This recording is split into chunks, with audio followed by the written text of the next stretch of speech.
सभी पत्रकार बंधुओं को नमस्कार। आज पूरा देश स्तब्ध है। अनंतनाग की घटना से पूरा देश दुखी है। हमारी सेना और पुलिस के 3 अधिकारी आतंकवादियों से लड़ते हुए शहीद हो गए। सेना के 2 जवान आतंकवादियों का मुकाबला करते हुए शहीद हो गए। और इतना ही नहीं, आर्मी डॉग, सेना का वो जाबाज जानवर केंट, उसने भी आतंकवादियों का मुकाबला किया, उसने भी गोली खाई, उसने भी अपनी जान दी, अपने हैंडलर को बचाने के लिए अपनी जान दी।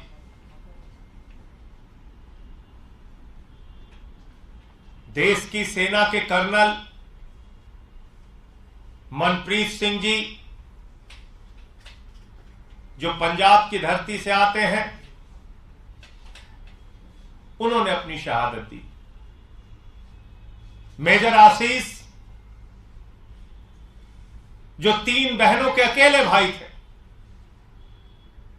हरियाणा की धरती से आते हैं, उन्होंने अपनी शहादत दी। डीएसपी हुमायूं भट्ट, जिनके पिता जम्मू कश्मीर की पुलिस में आईजी थे, हुमायूं भट्ट, जो अपने पीछे अपने पिता, अपने परिवार, अपनी पत्नी और अपने 2 महीने के बच्चे को छोड़ के गए। पूरा देश उनके सर्वोच्च बलिदान को नमन करता है। राइफलमैन रवि कुमार और कर्नल मनप्रीत सिंह जी को सेना मेडल से सम्मानित किया गया था। मेजर आशीष जी को अभी 15 अगस्त में भारत की महामहिम राष्ट्रपति द्रौपदी मुर्मू जी ने सम्मानित किया था, उनकी बहादुरी के लिए सम्मानित किया था। और इन अधिकारियों की जिंदगी में इनकी बहादुरी से जुड़े हुए तमाम किस्से हैं, कैसे इन्होंने आतंकवादियों का मुकाबला किया, कब कब किया। लेकिन जहां एक तरफ पूरे देश को अपने इन महान वीर सपूतों के ऊपर गर्व है, वहीं दूसरी तरफ भारत के प्रधानमंत्री नरेंद्र मोदी और उनकी सरकार के ऊपर धिक्कार है कि जिस तरीके से कल जब हमारे शहीदों का जनाजा उठ रहा था, प्रधानमंत्री नरेंद्र मोदी जश्न मना रहे थे। जब हमारे शहीदों का जनाजा उठ रहा था, सेना उनको सलामी दे रही थी। एक पिता नम आंखों से अपने बेटे को श्रद्धांजलि दे रहा था। लोग चीख रहे थे, मातम मना रहे थे। उस वक्त मोदी मोदी के नारे लगाकर G20 का जश्न मनाया जा रहा था। यह भारत के प्रधानमंत्री की संवेदनहीनता की पराकाष्ठा है। भारत के प्रधानमंत्री जो किसी ब्राजील के फुटबॉलर को चोट आने पर ट्वीट कर देते हैं। भारत के प्रधानमंत्री जो दुनिया की तमाम घटनाओं पर अपनी संवेदना जाहिर करते हैं। अफसोस की बात है कि इतना समय बीत गया, आप जश्न मनाने में व्यस्त थे, जुलूस निकालने में व्यस्त थे, मोदी मोदी के नारे लगवाने में व्यस्त थे, लेकिन अपने सेना के अधिकारियों के प्रति आप संवेदना का ट्वीट करने के लिए 2 मिनट की फुर्सत नहीं पाते। यह किस प्रकार के संवेदनशीलता है आपकी? कैसे आप अपने आप को भारत मां का लाल कहते हैं? कैसे राष्ट्र की सुरक्षा के साथ इतना खिलवाड़ कर सकते हैं आप? आपने दावा किया था इस देश में आतंकवादियों का खात्मा होगा। आपने दावा किया था कि जम्मू कश्मीर में आतंकवाद को आप समाप्त करेंगे।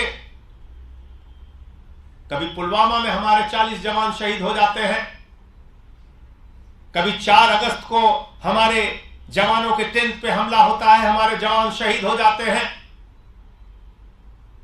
कभी कर्नल मनप्रीत सिंह, मेजर आशीष, डीएसपी हुमायूं भट्ट और हमारे सेना के 2 जवान और आर्मी का वो बहादुर डॉग, वो भी देश की रक्षा के लिए शहीद हो जाता है। एक आर्मी के डॉग को देश की रक्षा की चिंता है, लेकिन भारत के सर्वोच्च पद पर बैठे हुए भारत के प्रधानमंत्री को अपने जवानों के प्रति संवेदनशीलता नहीं है। बहुत अफसोस की बात है, पीड़ा की बात है, दुख की बात है। हम सब के लिए बहुत ही शर्म की बात है कि देश के प्रधानमंत्री आखिर क्यों ऐसी घटनाओं पर जश्न मना रहे होते हैं। पुलवामा में हमारे जवान शहीद होते हैं, उत्तराखंड में शूटिंग में व्यस्त है हमारे देश के प्रधानमंत्री।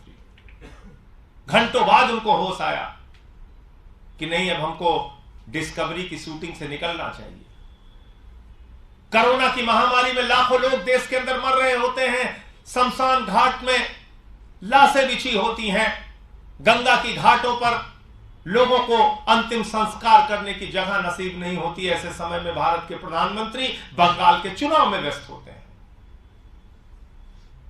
और जब आतंकवादी हमला हो रहा है, और आतंकवादी हमला कोई एक दिन से नहीं, पिछले 3 दिन से यह हमला हो रहा था, 3 दिन से यह मुकाबला चल रहा था। हमारे सेना के अधिकारी शहीद होते हैं, पुलिस के अधिकारी शहीद होते हैं, हमारे जवान शहीद होते हैं। जब हमारे शहीदों का जनाजा उठ रहा है, आप जश्न मना रहे हैं, जुलूस निकाल रहे हैं, तब इस देश के लोगों को सोचना होगा कि ऐसी संवेदनहीन सरकार जो राष्ट्रीय सुरक्षा के साथ तो खिलवाड़ कर ही रही है, हमारे शहीदों की शहादत को भी स्वीकार करने को तैयार नहीं, उसके प्रति अपनी श्रद्धांजलि और संवेदना व्यक्त करने के लिए भी तैयार नहीं। दिल्ली के मुख्यमंत्री अरविंद केजरीवाल जी, पंजाब के मुख्यमंत्री भगवंत मान जी, जैसे ही केजरीवाल साहब की सरकार बनी, दिल्ली के अंदर उन्होंने हमारे शहीदों के लिए, उनके परिवारों के लिए योजना बनाई, क्योंकि उन्होंने तो देश के लिए कुर्बानी दी है। अब हमारी जिम्मेदारी है, हम उनके लिए क्या कर सकते हैं। पंजाब के मुख्यमंत्री ने योजना बनाई। क्या हमारे देश की सरकार को, क्या हमारे प्रधानमंत्री जी को उनके परिवारों की, उनसे जुड़े हुए लोगों की चिंता नहीं होती? क्या इतना भी वक्त आपको नहीं मिला सोचने का, विचार करने का कि अरे ये जुलूस 3 दिन के लिए स्थगित कर दें, 2 दिन के लिए स्थगित कर दें? मैं मोदी सरकार से ये मांग करता हूं कि उन परिवारों को का ध्यान रखिए, और जो अधिकतम उनकी आप मदद कर सकते हैं आर्थिक रूप से, नौकरी देके, जमीन देके, जिस तरीके से भी उन परिवारों की आप मदद कर सकते हैं, मदद के लिए आगे आइए। और जिन आतंकवादियों ने हमारे वीर सपूतों की जान ली है, उसका मुंहतोड़ जवाब दीजिए। पता ये चल रहा है कि ये लश्कर ए तैयबा से जुड़ा हुआ कोई ग्रुप है, जो अब तक की जानकारी सामने आई है, और ये लोग कहां पनप रहे हैं, कहां इनका विस्तार हो रहा है, कोई छुपा नहीं है। पड़ोसी देश आपका पाकिस्तान, वो भारत के अंदर आतंकवाद के बीज बोता रहता है, और मौका लगने पर वो ऐसी आतंकवादी घटनाओं को अंजाम देता है। पाकिस्तान पोषित, पाकिस्तान के द्वारा प्रायोजित यह आतंकी घटना और हिंसा का भारत के प्रधानमंत्री को मुंहतोड़ जवाब देना चाहिए। और अगर सरकार इस पर कार्रवाई नहीं करती है तो विशेष सत्र सदन का शुरू होने वाला है। आम आदमी पार्टी इस मुद्दे को भारत की संसद में उठाएगी। हमारे जो बाकी सांसद हैं, मैं और राघव चड्ढा तो सस्पेंड है, अगर बहाल करते हैं तो हम लोग बोलेंगे, और नहीं बहाल करते हैं तो हमारे बाकी के जो सांसद हैं वो इस विषय को देश के सर्वोच्च सदन में उठाएंगे। आपका कोई प्रश्न हो आप पूछ सकते हैं। संजय जी, दूसरी पॉलिटिकल पार्टी में भी जश्न मन रहा है। अभी आपके ऑफिस के बगल में ही कांग्रेस पार्टी में पटाखे बज रहे हैं, आतिशबाजी हो रही है, कांग्रेस के प्रदेश अध्यक्ष ऑफिस ज्वाइन कर रहे हैं, उसका खुशी मनाया जा रहा है, रास्ते बंद है सारे।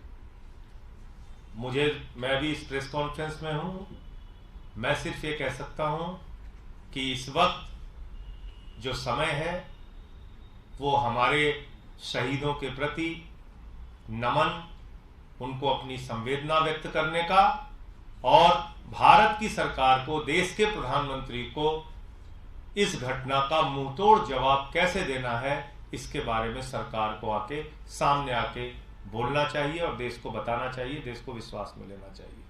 संजय जी, प्रधानमंत्री आज मध्य प्रदेश में हैं, परियोजनाओं का उद्घाटन कर रहे हैं। वहाँ उन्होंने जम्मू कश्मीर के मुद्दे पर तो नहीं बोला, लेकिन सनातन पे इंडिया गठबंधन को घेरा है। सीधे तौर पे ये कह रहे हैं कि सनातन को खत्म करने का लक्ष्य है इस गठबंधन का, और हर सनातनी को सतर्क रहने की जरूरत है।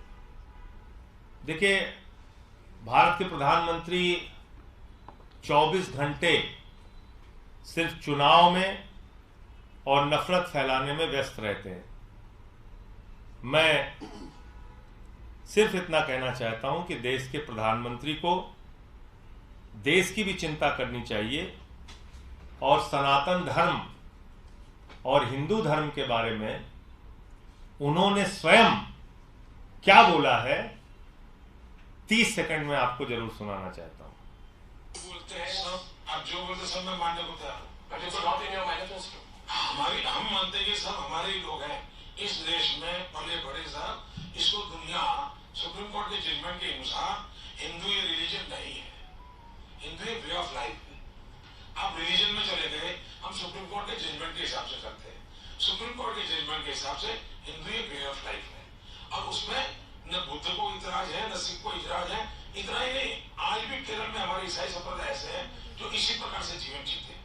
ये आप डिस्क्रिमिनेट करते हैं, नहीं करते हैं। मगर आपके मैनिफेस्टो में तो सिर्फ हिंदूज का रेफरेंस है। हम हिंदू रेफरेंस जो करते हैं वो सुप्रीम कोर्ट के जजमेंट के हिसाब से करते हैं, वे ऑफ लाइफ के रिलीजन के हिसाब से नहीं करते। So the reference to Hindus in the manifesto. ये भारत के प्रधानमंत्री कह रहे हैं हिंदू धर्म ही नहीं है।